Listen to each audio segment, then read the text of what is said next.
Hi, this is Chris Wilson at Wilson Motor Company. It's hard to believe it, but it's time for our Labor Day sales event. We have a great selection of over 100 new Fords and Nissans with over 30 F-150s available. We have rebates up to $3,000 and rates as low as 0%. Or we have over 138 pre-owned vehicles with 20 vehicles under $16,000. Check out our inventory online at wilsonmotor.com. Hurry in, the Labor Day sales event ends September 5th. Wilson Motor Company, we make car buying easy. Are you paying too much for term life insurance? A man age 50 non-tobacco user can obtain $500,000 of coverage for as little as $110 per month. Level rate for 20 years. That's right, guaranteed level rate for 20 years. If you're a smoker, there are great rates available for you as well. Call Term Busters for a quote. 1-800-908-7636. You're probably paying more than you should. Call 1-800-908-7636. Remember, call Term Busters. 1-800-908-7636. Sample rate for preferred non-tobacco rate class. Exam required to qualify. Talk 610 AM, 102.1 FM, KVNU. It's time for the Garden Guide with your host, Mark Anderson from Anderson Seed and Garden. New research suggests that people are more likely to eat vegetables if they have a tempting name. What would life be without a homegrown tomatoes? Only two things that money can't buy, and that's true love and homegrown tomatoes. From gardening to landscaping. Today we are going to try and create garden eyebrows. Kind of like the flowers are sprouting directly from your hair. If that makes sense. Phone lines are open at 753-KVNU or 800-369-KVNU. Kind of like eating vegetables. It's the Garden Guide, now on KVNU 610 AM and 102 FM. And good afternoon on this Saturday afternoon. Normally, we're always in first thing in the morning on a Saturday morning with the Garden Guide, but with the Aggies, we've moved things around a little bit this afternoon. And so, welcome to the Garden Guide. It's Will Feelright along with Mark Anderson as we move into the studio and the sports guys move out. We can talk all things garden and taking care of your lawn. So as you've been watching the game all afternoon, now we're here to remind you that you may want to get out into the yard and get a little something done. It's the special afternoon edition. Yeah, it's a little the weird. Garden Guide, yeah. It's a little weird to look out and be like, oh, wow, it's 75 degrees outside. It's Normally all right. it's in It's the... all right.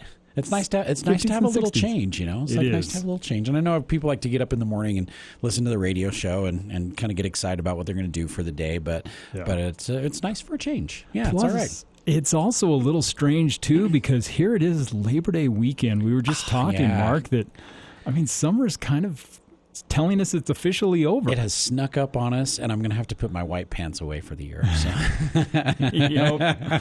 Isn't that the rule? Yep. You know, Memorial Day to Labor Day, you can wear white pants, but the rest of the After year, that, it's a no-go. the white, it goes away. Yeah, that's what happens. So, look back on this summer, and it was quite a summer. Everything from some very hot temperatures, but also some very wet months. Wet and cool. I had a customer call in the other day, and their corn was like really, really slow maturing. And I was like, when did you plant? And he's like, well, I planted it, just like right after Mother's Day. It's like, well, think about how cool and wet it was all of June. Yeah. And when you don't have those hot temperatures, it slows the maturity of some of this stuff down. And so instead of the corn being ready in, say, 80 days, which is normal for the variety of corn that he was planting, it was more like 90 to 95 days. So it was like almost 2 weeks later than what it should have been. He's like, I should have been picking corn by now. It's like, well, it's like that was a cool May and that was a cool June, and we had a lot of water, and then finally he kicked in July. Yeah.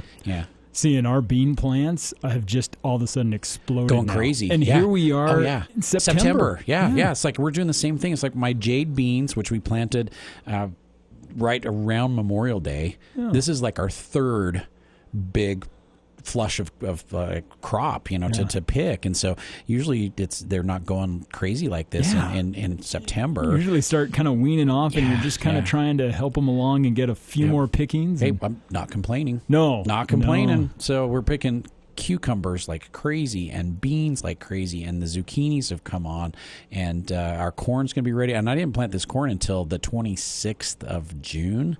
So it was like the 26th, 27th of June when we planted our corn, and it's going to be ready like next week. It's going to be ready to go. So it's come on very, very quickly. And Oh, the garden's just going nuts. Like tomatoes like crazy, and we're harvesting potatoes, and the potatoes did amazing. So it's been a great growing season. And even though we hate to see the summer go, it's been a and I have a good giant pumpkin that I think at this point is probably between 120 and 150 pounds. Ooh. So it's coming. Yeah, we're not going to win the Center Street Giant, award, but at least you can enter it in. Yeah. So it's been kind of fun. We did not put a lot of effort into it, and so even with torturing the plant, planting it late, just not really giving it a whole lot of attention. It's been neglected all summer long. We're still going to probably grow a 200-pound pumpkin. Wow. Yeah. So genetics does make a difference. Yeah. So these plants are different genetics on these seeds, and so pretty exciting to see what we've been able to grow with minimal effort. Now, how much water will that take? Are you watering like every day? I am watering every 4 days. Okay. And I have a soaker hose on all my squashes and pumpkins. Okay. So I've got 3 rows of squashes and pumpkins that are 75 feet long, and I put them like right next to my corn so they could kind of bleed over into the corn patch. Right. So it's like it's cool, but they get a good 3 to 4 hours soaking. So I'll just like slow trickle on the soaker hoses, just let it just soak in for 3 or 4 hours every 4 days. Okay. Yeah. But I have been doing foliar application of fertilizer because the plants are so huge. It's like, how do you feed it? It's like, how do you feed it? So we've been doing a foliar application with a little bit of calcium in it because I've been spraying my tomatoes with it too. So the calcium to help with the blossom end rot. So we've been doing a foliar application. And since those vines are just huge, I mean, that one plant is probably 30 by 30. Wow. Yeah, just the one plant. It's huge. And so where those vines runners go out, they'll root in other locations. So that's what I'm saying. It's like, how do you feed it? Because you got all these different locations that are rooted now that are like picking up moisture through the soil. So we've been doing foliar fertilizer to go with it. And does it have one pumpkin on the entire plant, or do you have a couple of them? I have not been that particular about just selecting one and let it just feed that one. And so I've got multiples on each vine. Wow. Yeah. So I'm just letting them. To see what happens. Just letting them go. I didn't hand pollinate. I didn't pick the other ones off. I mean, there's a lot of things you can do to encourage larger pumpkins, and we're just kind of, I'm just feeding them. Just giving it a beginner's try. Exactly. I'm just feeding them just to kind of see what happens. And, got a month before the big way off is coming up. May hit 200 pounds. Yeah. So the Center Street Giant Pumpkin Festival is coming up the 23rd of September, which is just 3 weeks away? Yeah. 1, 2, 3? Yeah. 3 weeks away. And we will have all kinds of activities going on, lots of activities for the kids. There'll be story time with Logan City Library. There'll be free movies at the Utah. Prodigy is doing, like Prodigy's right there on Center Street. Yeah. They're going to do an outdoor kind of a beer garden is what they're calling it. But they will have other drinks and other food and other stuff available there. So that should be awesome. It'll be outside. You can sit outside and have a little snack and get a drink or a root beer if you want, or pumpkin ale. I mean, they're going to have some different stuff there. That'll be really fun. A lot of food vendors. We'll have some booths to shop in as well too. There'll be artists up and down the street doing different stuff, and just a lot of really great activities for the kids going on as well too. And of course, Logan City's doing the ribbon cutting for the plaza that weekend as well too. So so all in one. Yeah, so the center block plaza, which is right there on Main Street, that will be open, and they'll be doing, I think they're going to be doing some live music there. And for the Pumpkin Festival, we will have 15 to 25, maybe 30 giant pumpkins there. And so these are like the pumpkins from the official Utah Giant Pumpkin Growers Association. They're doing their annual weigh off right there on Center Street. And so they're going to bring all their big pumpkins in. Right now they're tracking 4 or 5 that are probably over 1,200 pounds right now. They're just huge. Yeah, wow. They're just huge.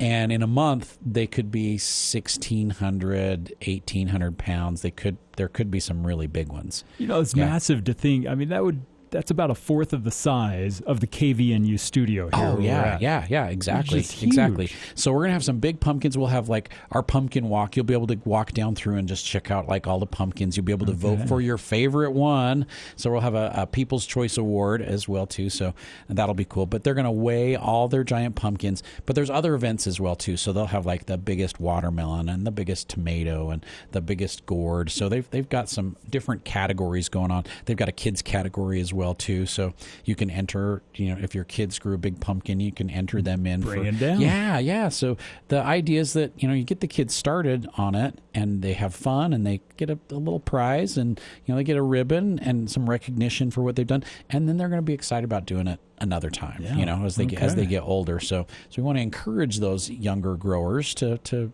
participate a little bit more. So that should be really fun. So September 23rd, make sure and get it on your calendar. And it's going to be downtown, Center Street, 11 o'clock to probably 4:30 is how long the way off's going to be. And then we'll have some live music afterwards too. So we're going to have a live band and it'll go till about 7 o'clock. And all the businesses on Center Street will be open. They'll be doing some specials. And I know Center Street Pizza right next door to us is going to have a special pumpkin pizza going that week. So they're going to have a special. And so that should be really cool. We've got some really cute pumpkin planters that we're going to do fall mums in. So we'll have some specials on some fall mums. So we're trying to encourage everybody on the street to really kind of have something. Embrace the fall season. Have something fun to do. And there should be hopefully a barbecue place, corn on the cob or cider, root beer. And we should have some cool stuff there. And the vintage market's going on too. Oh yeah. So you've got Gardener's Market Plaza with the ribbon cutting. We've got Center Street Giant Pumpkin Festival and Vintage Market. So there's a ton of stuff going on that weekend right here in Cache Valley. This is, you come down, you spend the afternoon, you have a blast, and it just should be a really good time. Yeah, we're planning on doing the garden show from there. We just might have to, We'll kind of kick things off. Yeah, I'll be out running around, Saturday setting morning. up corn stalks and hay bales and, placing pumpkins all over the place. And we'll do the show at the same time. We'll try it all.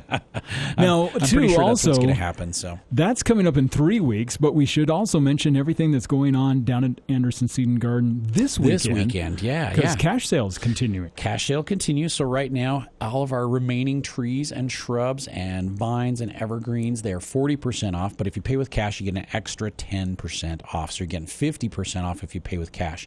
And right now, I've got people coming in with like their trailers and trucks, and they're just like loading up on a bunch of stuff because at half price you can't beat it. It's just a really great deal. Some of our new fruit trees that just came in a couple weeks ago, they are not on the 50% off, but we have discounted them down to 25% if you pay with cash. So you can still get the 25% off. But those are really, you took advantage of that. You took advantage of that. So family and I were down there last Saturday, and I had mentioned before we lost an apricot and we lost a peach during the winter. And we finally said, let's do it. And spent most of Saturday afternoon digging 2 more holes.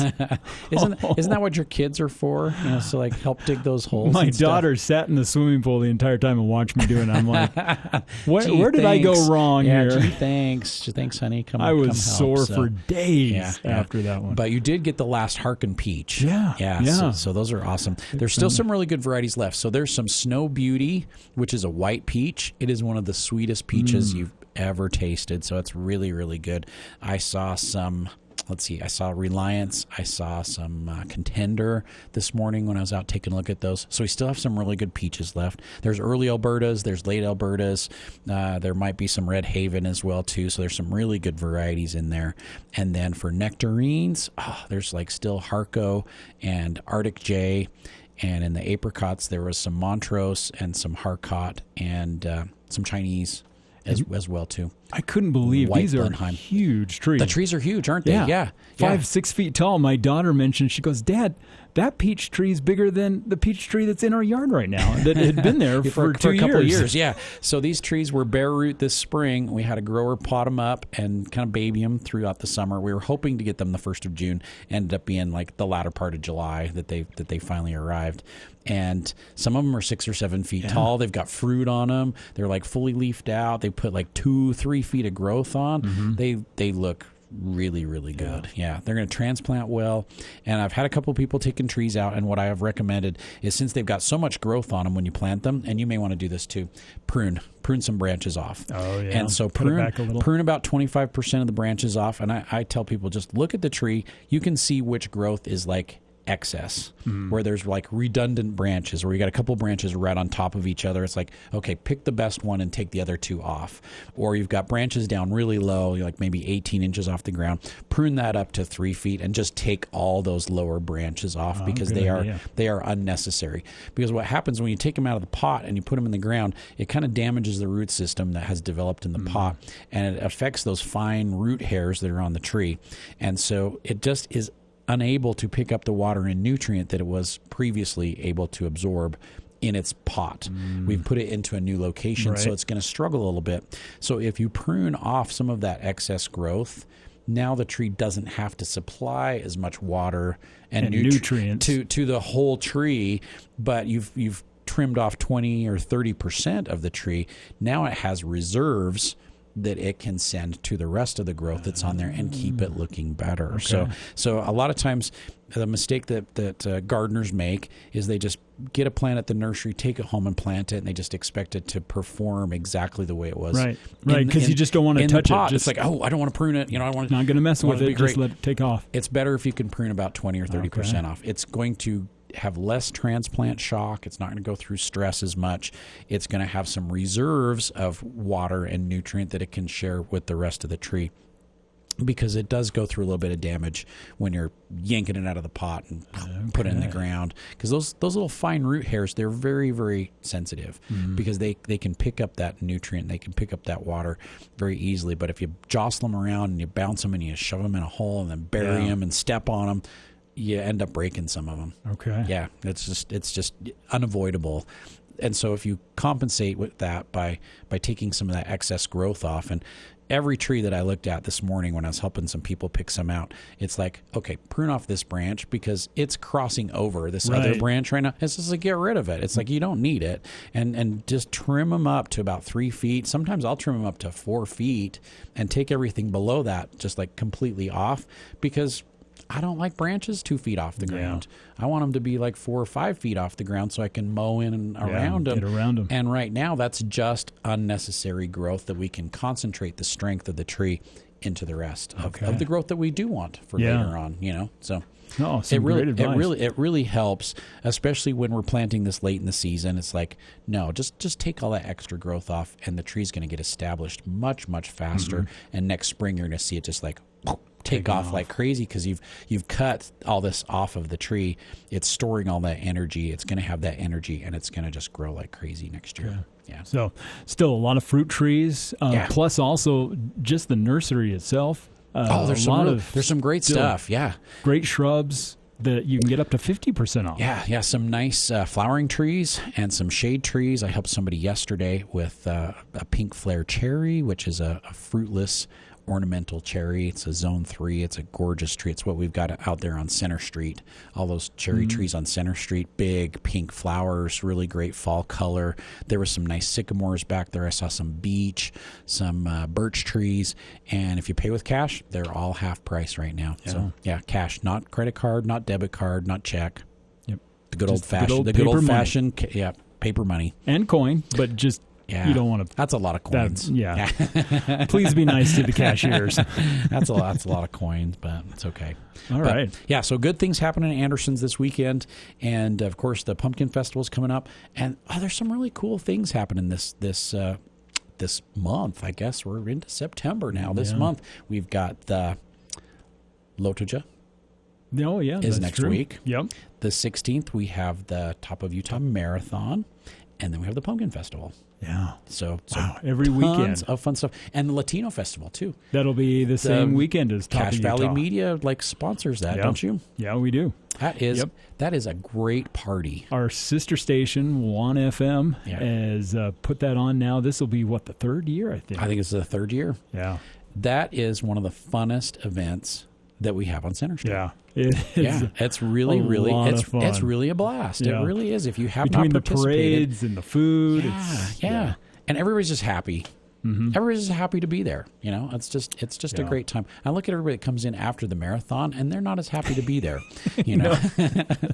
Even before the marathon, they're not that happy to be there. You have the Latino Festival, and it's like, this is so cool. Yeah. I love it. That's what we're hoping to do with the Pumpkin Festival too. But it's all about fall, and it's all about everybody. So this is just like, come have fun, get something to eat, have a snack, watch them weigh amazing, huge pumpkins that you just can't imagine how they grew them. Yeah, go see a free movie, come back and see us crown the Center Street Giant winner. It's gonna be really fun. Maybe try some pumpkin pizza. Yeah, exactly. Yeah, so great, tons of fun. And stuff. before we know it, I can't believe it, but sooner or later we're going to be kicking off winter. Don't even talk to me about that. Don't even say that. No, we're not even going to talk about that W word for a while. Although I was walking through the store and my wife pointed out, she goes, they really do already have some Christmas trees. Yeah. I said, but you notice they're kind of pushed off in the corner. By the 1st of September, we usually close off the seasonal side of the store, which is the east side of the store, and then we start decorating in there because it takes us 2 months to set up the store. So if we don't start the 1st of September, we're not ready by the 1st of November when we need the store. We need the store ready. And of course, this year we have a little bit more incentive to start earlier because we have the Pumpkin Festival and we have the marathon, and so it's like kind of nice for people who are just kind of killing time, just want to come in the store and say, "Oh, I love that fall Christmas tree," even though it's not really. It's not a Christmas tree. It's like a fall tree. So we have a couple fall trees that are just really, really gorgeous, and then some trees that are more. I wouldn't say they're generic because they're not generic. They're just not as Christmassy. Yeah. But they're just some really cool color combinations and stuff. So there's some pretty stuff we're working on. Some good ideas. Yeah, some really fun stuff we're working on right now. So if you're interested in kind of getting some ideas for the holidays, I think we've got 6 or 7 trees decorated right now, and they're pretty stunning. Yeah, they're pretty amazing. So well, we've got a lot to talk about this afternoon because I know it's probably the number one question you get. Grasshoppers, still, what can we do? And I feel like it's kind of like a broken record. Yeah. We're talking about it over and over. While we were at the store last weekend, I noticed you've got a full shelf rack of 7 stuff for grasshoppers, and you're probably selling it by the case right now. Yeah, so 7 Sayonara and permethrin are our go-tos for edibles. So if you have fruits and vegetables and the grasshoppers are just chomping your raspberries to bits or they're eating your corn stalks to pieces, we've got some options that are very safe to use in with your edibles as well too. You can just rinse them off and eat them after 24 hours and you're like good to go. But we have some stronger options as well too if you're just doing turf or ornamentals, shrubs, trees, flowers, things like that where we're not going to be consuming them. And they've been very, very effective. In fact, somebody came in and said, I don't think this stuff works. It's like I sprayed a couple of weeks ago and they're just like right back again. And we had a couple big grasshoppers hopping in the back part of the store. And so one of my employees said, let's see how long it takes. Here's the Sayonara. Let's try that. And so they went out there and sprayed it and like 60 seconds, 90 seconds. It was like they were dead. It was like a carcass, out there. And they're like, yeah, it really does work. It does work. And this wasn't a little grasshopper. This was a 3-inch. This was a 3-incher. Yeah. So this was a big adult, and it worked within 60 to 90 seconds. We had dead carcasses. So they were quite impressed after that. So it really does do a good job on the larger grasshoppers. I noticed, and the hard part with the grasshoppers is it's almost like they all of a sudden just decide, let's hit the corn. Yep. Now let's hit the zucchini. Let's go here. Yeah. And if you're not on top of it, they just completely leveled the tassels on my corn plants in a day. Yeah, just disappears. So my onions, my row of onions, is really close to our neighbor's field, and that's where a lot of our grasshoppers come from. I won't say all of them, but a good portion come from our neighbor's field. And I'd put my repellent out. We'd done some spraying. They'd done a really great job, but it kind of hit that gap between when it was time to spray again, and they got into the onions, and they just like took the tops right off, just like gone. It was just like there's only like 2 inches of stem left on them, and everything else is gone. And just like, in a 24-hour period. Overnight. Yeah, I was just like overnight. I was out there and I was like, dang, there was like onions. There was onions out here the other day. Did the deer get in here? It's like, I know the deer don't like to eat the onions, but what happened to them? I didn't see any hoofy prints anywhere, but I saw a lot of grasshoppers. Yeah. So, yeah. So 7, permethrin, sayonara, some of the best for the edibles. For edibles, and for your like ornamentals, a little longer residual, Bug Blaster from High Yield. The 38 Plus would be great from High Yield also. So these are awesome, quick knockdowns, but they won't take care of just grasshoppers. We're talking spiders, ants, earwigs, box elder bugs, mosquitoes, you name it. It works really well on a lot of those insects around the house as well as out in the garden, out in the flower beds, out in the lawn. Okay. Yeah, so good job. All right. Yeah, they do great. We'll talk more insects coming up because I know we're seeing a lot of spiders, a lot of wasps still. We've got to talk spider mites. Spider mites, yeah. We'll get to all of those coming up here as we're heading towards the bottom of the hour. More of the Garden Guide will be coming up, and we'll also talk about the cash sale that's continuing on. Again, 50% off if you pay with cash for a lot of the trees, shrubs, and some of the other plants that nursery plants, yeah. So just wanting to move. Great sale out in the nursery. So trees, flowering trees, shrubs, a lot of our fruit trees, not all the fruit trees, but a lot of fruit trees, evergreens, vines, all on sale, 50% off if you pay with cash. Okay. Yeah. And stay right there. More of the Garden Guide coming up next here on KVNU.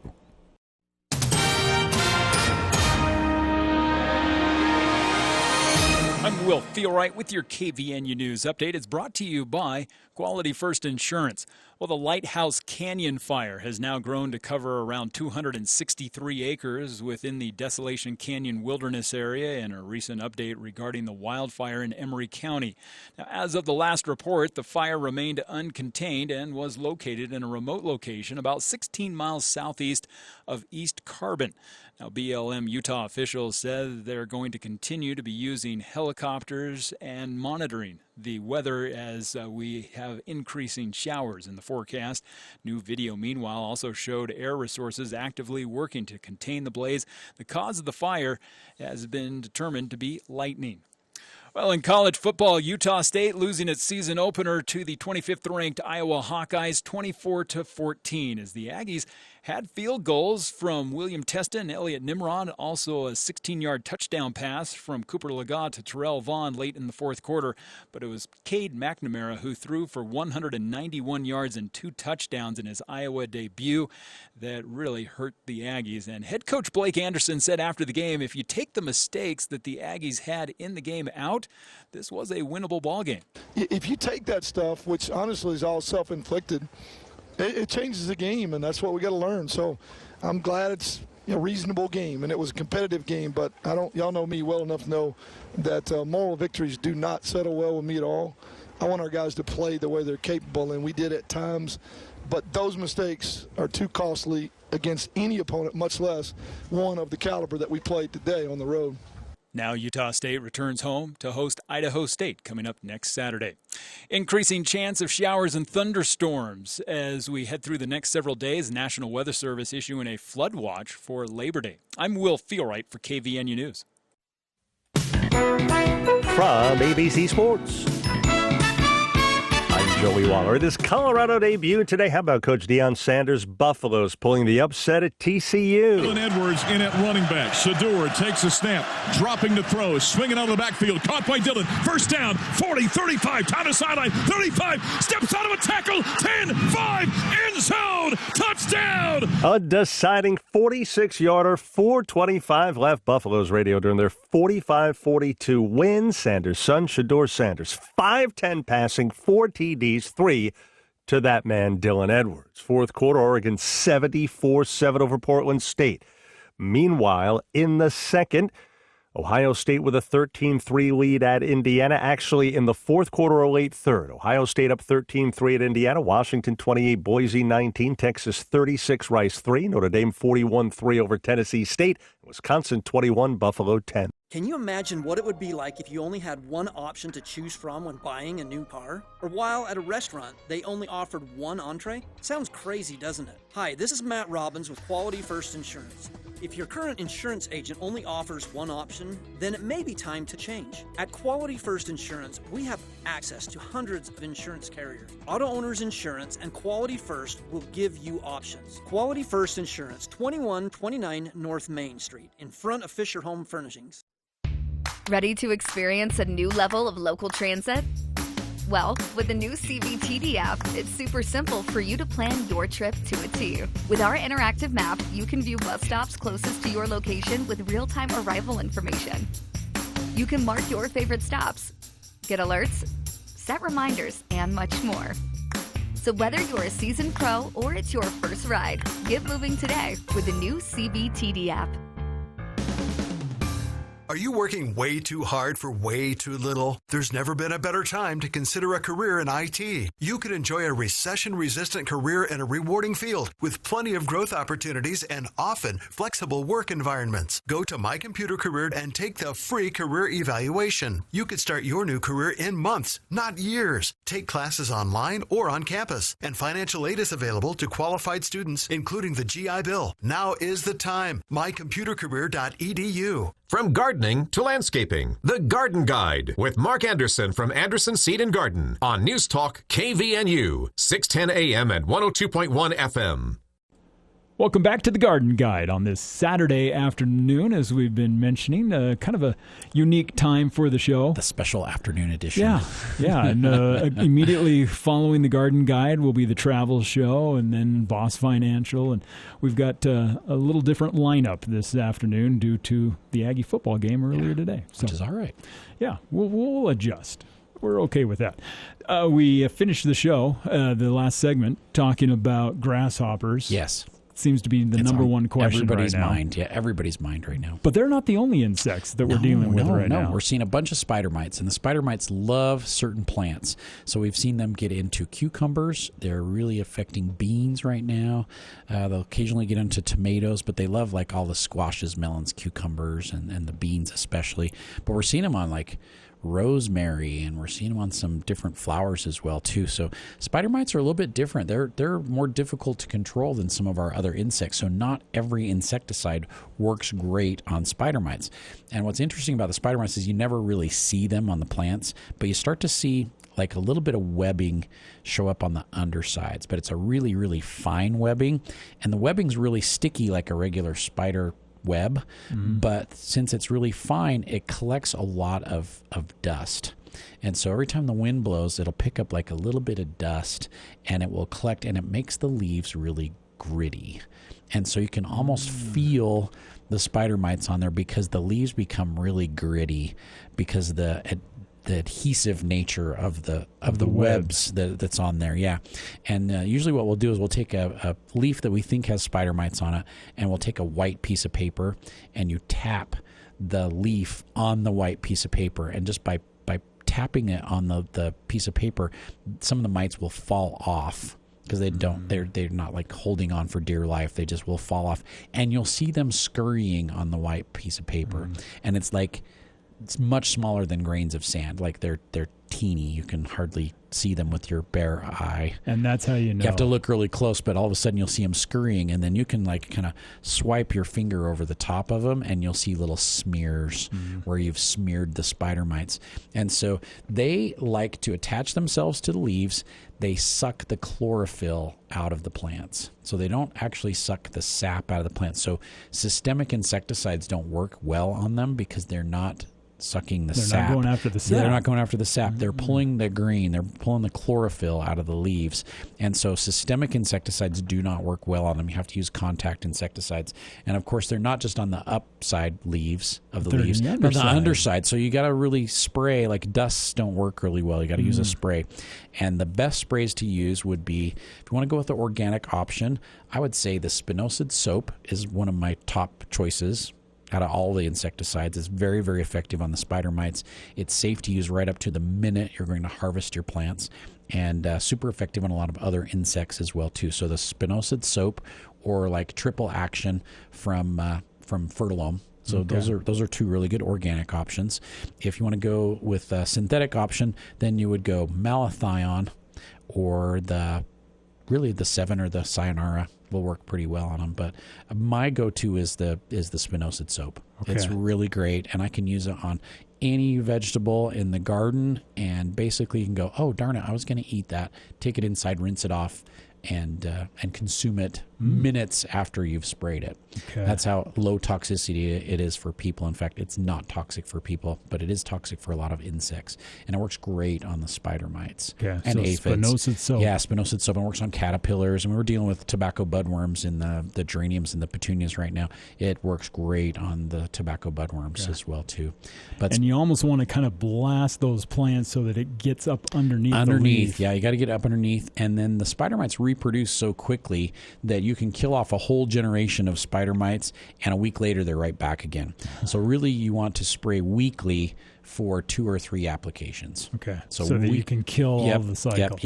You gotta break that cycle, or else they're just going to be right back again. So once a week for 2 to 3 weeks, spinosad soap, malathion, 7. Okay. Yeah, those are all really, really great, and be very effective on the spider mites. And with all of those, you're okay to spray, for example, the squash plants or anything like that. Yeah. Just wash it off. Safe on those edibles. Yeah, the 7, your limitation's about 24 to 48 hours on most things. The malathion, you'd have to double check the label. I can't remember all the limitations on those, but it's usually like 1 to 3 days. There might be a couple things that are a little bit longer. But with the spinosad soap, same day. Okay. Yeah, same day you spray, you can harvest and eat. So no problems there. Okay. Yeah, so super effective on the spider mites. So. Now, a lot of other insects we're seeing. Wasps. I know a neighbor of mine came out to me the other day and is like, what do I do? I've got wasp all over his yard. He can't find the nest. But they're coming from somewhere. Everywhere. Yeah. They're coming from somewhere. So what can people do for wasps? So we're seeing a huge outbreak of wasps now. It was like grasshoppers, and now it's like wasps. And I would suspect that spiders will be the next wave of exciting insects that show up in mass this year. But for the wasps and hornets, there are some really great traps that work well. So we've got the yellow jacket traps, but then the Y traps work on all 3 of these culprits. So the Y trap works on wasps, hornets, and yellow jackets, hence the name Y. Why? Because you got like W for wasps, H for hornets, Y for yellow jackets. Works on all 3 of those. And so they will trap them inside the trap. They can't get out. After a day in the 90-degree sun, you've got a whole bunch of dead carcasses in there. And so you can just like empty them out and set it up and catch more the next day. And so that's great for around the patio or around the deck, or, you don't really want it like close to the patio or the deck, though. You want it further out in your property, so they're attracted to go there instead of to come and have lunch with you during your picnic. Yeah, exactly. But they're attracted to it because of the attractant that's in there. It's a pheromone base. Usually we'll add like a little something sweet and yummy that they like as well too. So a little bit of tuna fish, maybe a little bit of honey, maybe some pineapple juice. The other things that they really are super attracted to. You put a little bit of that in there too, and they're just like whoop, into the trap, can't get out. Then you've gotten rid of a lot of your adversaries that are out having, annoying you for your outdoor activities. Neighbor of mine had taken just a little bit of cat food, soft cat food. Yeah, cat food works. Cat food in a can. Yeah. And put that in there. I thought, really? Oh, yeah. Those things will go after that? It works great. Yeah, it works great. Works great. If you want something a little bit quicker, like say there's a nest that's being built on your porch, it's like we don't want the nest there, and a trap's probably not going to take care of it either. And so then we're going to get a little bit more serious. So then we would go with either Bug Blaster would be great for that. 38 Plus would be excellent. Both of those products from High Yield would be sensational, and you can just wait until the evening when the wasps have all gone home for the night, so they're all just kind of hanging out in the nest there. And you can spray the nest, and they will drop almost instantly to the ground. I've got some aerosols that work great too. That'll shoot like 20 feet, and then they kind of foam up, and it kills them on contact. It kills them on contact. Yeah. So that does a really great job too. But if you want something concentrated, you can mix up and put in your own sprayer. Then I would definitely recommend the Bug Blaster or the 38 Plus, and they've got a hose end option for that too. So we had a couple building nests in our carport. They were up in the eaves of the carport, and so we just took the hose end sprayer and just turned that on and just kind of doused the carport down. And like the next day, we just had little dead carcasses all over the place. So very, very effective on those, but very safe for people. Don't get into it while it's wet. After it's dry, you'll never know that it's there. And if you're like me and you, if you've got bees, you got to be careful with your hives. You don't want to cause problems there. So I will wait until late evening when the sun's going down or gone down, but it's still light outside, and that's when I will spray. So then it's dry by the time the bees get out again the next day, because they're all pretty much home by sundown. Yeah, they're all heading home for the night, and that way you're less likely to affect your hives. And if it's possible that you can get up to that hive, a lot of those sprays, you'll spray them and they go 20 feet. Yeah. If you can then get a ladder up to that hive, and knock that scrape down. It down. Yeah. Because a lot of times there'll be a lot of larvae in that hive, and you don't want just another wasp to come back. And they'll want to come back and build another nest. Yeah. They'll just get rid of it completely. So that's what's, all those methods are very effective, and sometimes you want to do a little bit of both. Set up a few traps, just do a little bit of spraying. Make sure if you can find the nest where they're coming from, and very effective. Yeah. Now, I have started to see a few spiders. Not as many. I mean, we're still early in the late summer. Can we call it late summer still? September, October, though, they can tell that the weather's changing. Yeah. And they start looking for, this would be a great place to hang out for the winter. And so we're going to start to see an invasion of aggressive house spiders and stuff coming inside as well too. So these same products will do an excellent job for the spiders too. My go-to is probably Seismic. Seismic is a slow release microencapsulated insecticide, very, very safe to use indoors, whether it's in around the kitchen, pantry, food preparation areas. It's labeled for use in restaurants and hospitals and assisted living centers. This is a really, really safe product, but any insects that crawl across it, it will take care of them. Okay, and that's called Seismic. Seismic. For 3 to 4 months. It will last 3 to 4 months. Yeah, this stuff is amazing, and it's very, very safe for people. Once you spray it, it will adhere to the surface. It will stay there. Any insects that crawl across the surface, they'll pick it up, and it will gradually kill them. Takes them down. Yeah. Okay. The Seismic is awesome. Great for box elder bugs. Amazing for aggressive house spiders and black widows and brown recluse, all the ones that people are kind of a little nervous about. Very, very effective on all those spiders. But it works on earwigs and silverfish, everything else, ants, and other insects that are coming inside as well too, millipedes, centipedes. And it's kind of that season where a lot of those insects are going, it's a great place to set up shop for the winter time. Yeah, I'm going to stick around. Yeah, so right now is a great time to spray. We usually will say September, around Labor Day, and then do it again around Halloween. That way you'll get a nice residual into winter as well too. So, and we've got spider traps too. The traps are awesome. So it helps you monitor your spider population, especially indoors. So I'll set up the traps as soon as I start to see spiders accumulating in the traps. Then I know it's time to spray again. Okay. So it's a great indicator of when you need to treat. If you just, if you're like some families. Nobody really likes the spiders running around the basement. Yeah, especially when they start getting big. So Seismic, a good one to look for. Yep, I love the Seismic. Yep, it's awesome. Now, some of the other questions that you've had coming in at the store over the last couple of weeks, we've talked insects and grasshoppers, but I know a lot of people starting to look at wanting to take care of their lawn a little bit, maybe repair a little bit of damage through the summer. Yeah. And now's a good time to do that, too. Had somebody in this morning, in fact, that they accidentally sprayed their lawn with a little something different than a broadleaf weed killer. And it wasn't even their lawn, it was their son's lawn. I was just trying to help out, but I used this product, and it was not the right thing. So the grass is now dead. Oh. Yeah, and unfortunately it had a pre-emergent in there. as well too. So then you can't like plant grass immediately because it's going to kill the seed also. And so we discussed some options. And so I told him, let's put some humate on there because it's going to break the pesticide down faster. So then you could plant quicker. We may be able to plant this fall, but really told him to either aerate and overseed, so it like falls down in the holes where you aerate, and then all of a sudden you got brand new grass coming up in there, and maybe even put a little bit of topsoil over the top of the dead grass. So told him to go ahead and mow it down really close. So we're going to scalp it right down to the ground.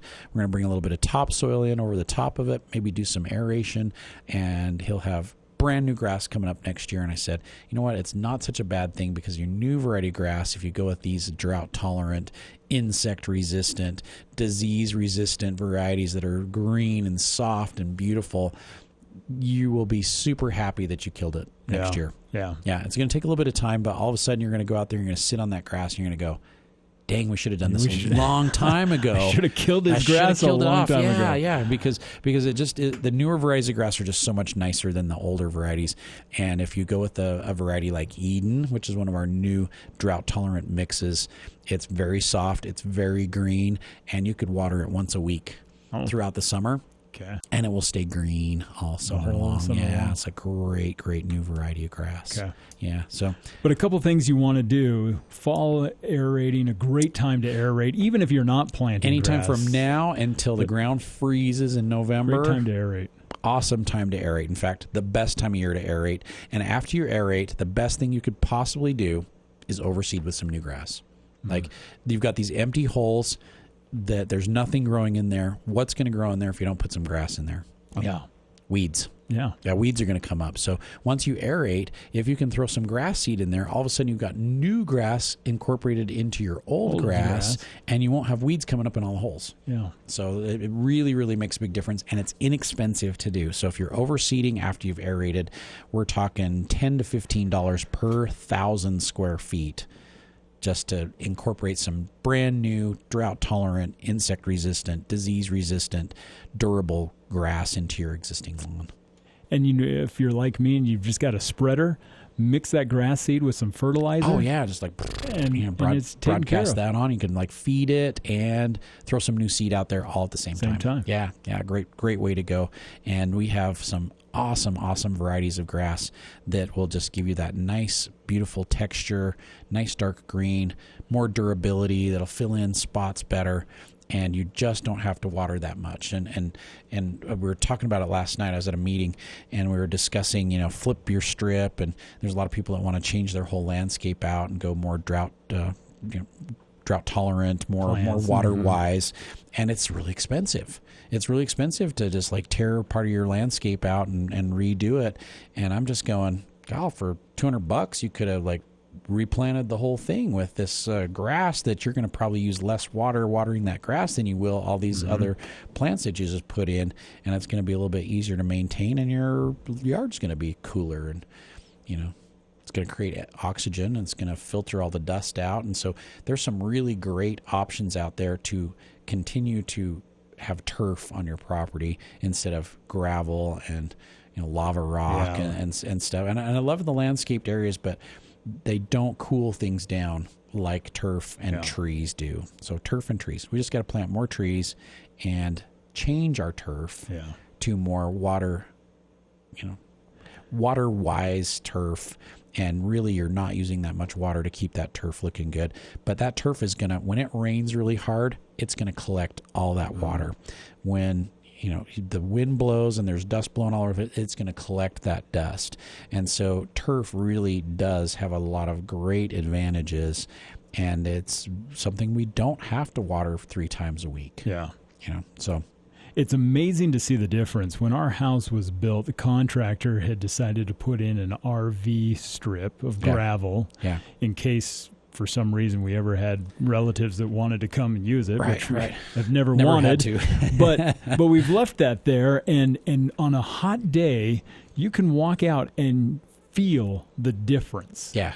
Standing on that gravel strip and then over onto the lawn. it's 10 to 15 degree difference. A huge easily. difference. A huge difference. And the more we change our landscapes out and we get rid of our turf, the warmer our environment is going to be. And so the answer to that is plant more trees and plant water-wise turf. And the water-wise turf really has some great advantages over just landscaped rocks and even bark. It really cools our environment down considerably. So it is helpful. So great time to plant grass during the as we start to head towards the fall months. In addition to that, we were talking earlier, great time to plant trees. Yes. Too. Great sale going on right now on trees and shrubs. Yep. Some of the other questions that you've had come up at the store over the last couple of days, what have they been?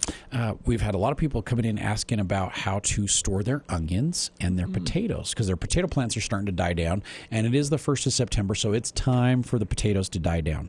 It's also time for the onions to die down naturally on their own. They're ready to harvest and start curing. So the potatoes are really easy to do. Usually we will recommend you kind of watch the weather, make sure you're digging them up on a day when it's not really wet out there, and we will just dig up the potatoes, and I'll give them just a little bit of time outside to dry, maybe just like dig them up in the late afternoon. I'll let them sit out there kind of dry, and then we'll gather them up that night.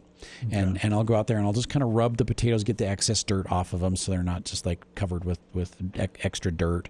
And sometimes the soil's a little bit moist and we don't want that moist soil stuck on them. So I'll just kind of rub the potatoes off, put them in either a mesh or a burlap sack, and they just go directly into cold storage. So potatoes, you don't have to do anything special to them to cure them or anything. We're just going to bag them up and put them in a spot where there's no sunlight on them, where it's cool and where it's a little bit of humidity in there, and your potatoes will store for months. Okay. I mean, we're talking like 4, 5, 6 months even, no problem. They like good air circulation around them, so usually we'll hang them up on a nail down in the basement or somewhere so the air circulates around them and they'll like keep better. Then they will be just like piled up in the One of the keys, basement. If you can avoid light.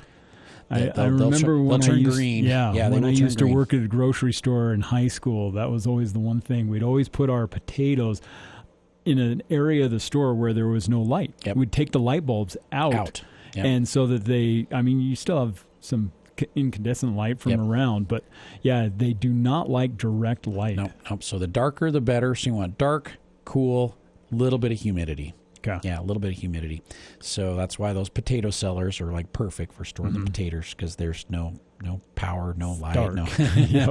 It's dark in there. So, or you could be like my grandfather back in the day, and this was 50, 60 years ago. He dug a hole in his backyard and buried a chest freezer. Oh yeah, down in the ground. Oh, it's a great way to do it. Yeah, it's it awesome. looked bizarre. You go out there and you like shovel the snow off, and you just open the door up. Yep. You pull out what you need, and you close it back up, and you throw the snow back on Boom. top of it, and you're like good to go. Yeah. Yep. So potatoes easy to do. Onions a little bit more tricky. So when the tops start to die over, they'll fall over when they're dying down.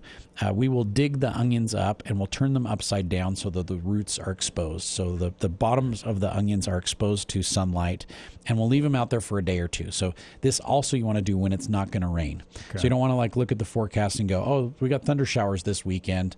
Let's wait till we get a couple days where it's not going to rain for sure. And so you dig those onions up, turn them upside down. We let the roots be exposed to the sunlight and the air for a couple days. It will stop them from growing completely. It'll dry up that root system. It will start the curing process. Then at that point, after the 2 days out there, we'll gather them all up. We'll put them in a warm, dry, and also fairly dark location. If there's a little bit of indirect sunlight, that's fine. Okay. We just don't want the sun shining right on them. Yeah, okay. but warm and dry is key. And then we'll leave them there for 4 to 6 weeks. They will develop that nice hard outer wrapper skin, and they'll just get that nice hard, crunchy appearance on the outside.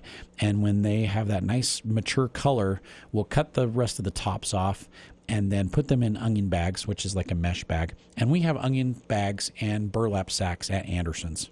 Oh, okay. They're $1 a bag. So they're so expensive, I don't know if anybody will be able to afford them. They're cheaper than buying the reusable bags at the grocery store. Yeah. So, burlap sacks. Yeah, burlap sacks and onion sacks. We've got both of them. And And you put the onions in I wouldn't do the burlap, do the mesh bags. And then we take those after the 6 weeks of curing, put those in the cool, dry location where we're going to store our squashes and other stuff. And hang them up so they get that good air circulation around them, and you're like set. And then it takes care of it. Okay. Yep, absolutely. And depending on the variety of onions, some will store for 3 months, some will store for 5 months, some will store for 10 months. Okay. So it just depends on the variety. So like Candy, you're going to get like 3 or 4 months out of them. Big Daddy, you're going to get 5, maybe 6 months out of them. If you did like Patterson or Copra, you're actually going to get 8 to 10 months. Oh, wow. They'll keep for that long. Yeah, it's amazing. All right. Harvest them the 1st of September. They'll last until July of the next year. Yeah. Well, it's great. Pretty cool. Well, we've come up to the top of the hour of the show. We've got just 1 minute left. Yeah. We want to mention just again that a lot happening Anderson Seed and Garden. Cash sale continuing this afternoon. Cash sale, 50% off all of our remaining trees and shrubs and evergreens and vines, flowering shrubs, flowering trees, if you pay with cash. Okay. Garlic showed up too. We've got 16 varieties of garlic. Garlic looks amazing. Great time to plant garlic. Also a really good time to eat garlic. To just cook with the garlic. Yeah, so it tastes so good. We've been roasting some at home. So garlic is in. Cash sales going on. We got what you need for spiders, for grasshoppers especially. Yeah. And so much fun going out in the garden and just harvesting everything. Yeah. Best time of year. It's the harvest time of year. And we thank you for joining us for the Garden Guide on this Saturday afternoon. And, of course, next week we'll be back to our regular time, 8 o'clock, here on KVNU. And if you missed part of the show, you can always go back to kvnutalk.com, click on the podcast link, and enjoy any of the Garden Guides. And that'll do it for us. We'll see you back again next week. Your station for the Aggies. News Talk KVNU Logan, 102 FM, 610 AM, and on